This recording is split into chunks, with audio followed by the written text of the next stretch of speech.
When a group of HOA enforcers cornered a black woman in her own yard, they thought they were in control. What they didn't know was that her husband, watching from just a few feet away, was a retired Navy SEAL. What happened next? Changed the entire neighborhood, forever. It was a warm Saturday morning in suburban Georgia. The air carried the smell of fresh-cut grass. Kids' laughter echoed faintly in the distance, and birds perched lazily on power lines. Angela Robinson was tending her flower garden, humming to herself. She wasn't just planting roses. This garden was her therapy. Life hadn't always been easy. Raising 2 kids while her husband, David, spent months deployed overseas with the Navy SEALs, but she had always found peace in the soil. Their home sat on a quiet cul-de-sac, one of those neighborhoods where the homeowners association, the HOA, ruled with an iron fist. They had strict rules about lawns, paint colors, even the type of blinds you could use. Angela usually avoided conflict, but today conflict came looking for her. At first she heard the sound of footsteps crunching against the driveway gravel. When she turned, 3 men stood there, clipboards in hand, polo shirts tucked too tightly, sunglasses hiding their eyes, HOA enforcers. The leader, a tall man with a sharp jaw and a voice that carried arrogance, pointed at her flower beds. "Ma'am, those aren't approved plantings. You're in violation." Angela froze, wiping dirt from her hands. "These are roses," she replied softly. "I've had them for months." Nobody said a word. The man smirked. "We're saying it now. You need to remove them immediately." She tried to keep calm. "I don't understand." "They're just flowers. How are roses hurting anyone?" But their tone shifted from bureaucratic to hostile. One of them stepped closer, invading her space, his voice dripping with menace. "You people never follow the rules." Angela's chest tightened. "You people." She had heard those words before, the kind that cut deeper than any insult. Before she could respond, another enforcer leaned closer. "If you don't start showing compliance, things could get unpleasant. For you and your family." Angela's hands trembled, but she stood her ground. "My husband will—" "Your husband?" The leader laughed. "We've seen him. He's never around. Don't bother." What they didn't know was that David Robinson had retired from the Navy SEALs only a year earlier. He was inside the house sipping coffee, watching the scene unfold through the kitchen window. His instincts, the ones honed through years of combat and survival training, kicked in instantly. His wife was under threat. David quietly stepped out onto the porch. His presence alone carried weight. Broad shoulders, calm eyes that had seen too much, a silent confidence that radiated strength. "Is there a problem here?" he asked, voice steady but commanding. The enforcers turned. Their arrogance faltered, if only for a moment.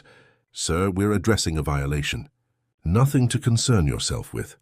But David's eyes didn't leave them. "I heard the threats.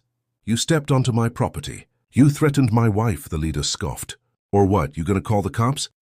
David took a step forward. "No, I am the cops you don't want showing up." The enforcers chuckled, misreading the calm for weakness. "What are you gonna do, tough guy?"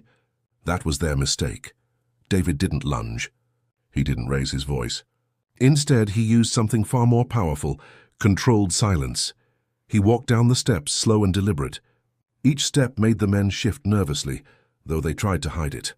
Finally, he stood inches from the leader, his voice low, lethal. "I've spent 20 years neutralizing threats far worse than you. Men with weapons, men who didn't walk away. Do you really want to test me?" The leader swallowed hard, but his pride forced him to sneer. "You think we're scared of some washed-up soldier?" David leaned in. "Not a soldier. A SEAL. And the difference is that I don't bluff." At that moment, one of the enforcers tried to step forward, puffing out his chest. David moved faster than their eyes could track. In one fluid motion, he twisted the man's wrist, forcing him to drop his clipboard, and immobilized him with nothing more than pressure points. The enforcer gasped in pain, but David whispered, "That's just a demonstration. Imagine what happens if you truly cross the line." The other 2 enforcers froze, the false bravado drained from their faces. The leader's smirk was gone, replaced by unease. Angela, still holding her gardening gloves, stood stunned, but safe. David released the man, who stumbled back, clutching his arm.